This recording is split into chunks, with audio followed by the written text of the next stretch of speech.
Kasado na ang BBM-Sara tandem sa 2022 presidential elections pero hindi raw susuportahan ng partido ni Pangulong Rodrigo Duterte na PDP laban ang tambalang ito. Magbabalita si Marian Enriquez.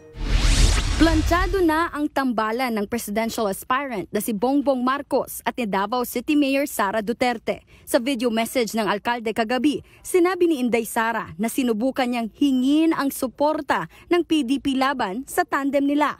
Pero tinanggihan daw ito ng ruling party. Ang aking partido ay nakipag-alyansa at humingi ng suporta para kay Bongbong Marcos at para sa akin. Matapos kong tanggapin ang inyong hamon at panawagan.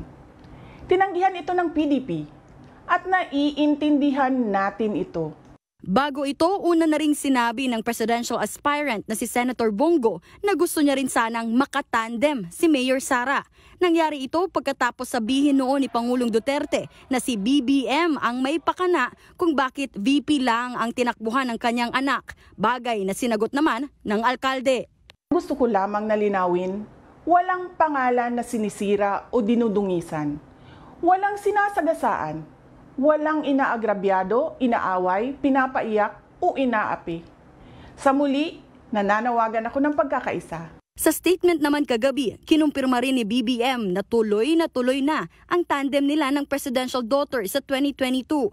Nagkasundo na rin daw ang partido nilang Lakas CMD at Partido Federal ng Pilipinas na bumuo ng liderato kung manalo sila sa Mayo.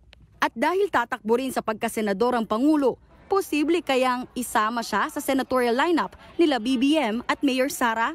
Sabi ni Lakas CMD President at House Majority Leader Martin Romualdez, isang karangalan na i-adopt ang Pangulo sa kanilang lineup.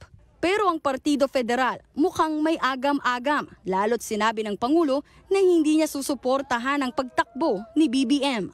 Yun ang medyo nagbago dahil nga hindi ba everybody was again caught by surprise because he filed for as a senatorial candidate. So pag-uusapan din ng partido. Sa report naman ng Politico, pinasinungalingan ni House Speaker Lord Alan Velasco ang bali-balitang may niluluto na namang kudeta laban sa kanila ni Congressman Romualdez. Kasama rin kasi si Velasco sa dinner meeting sa palasyo kung saan ipinahayag nila ang suporta sa kandidatura ni Senator Bongo.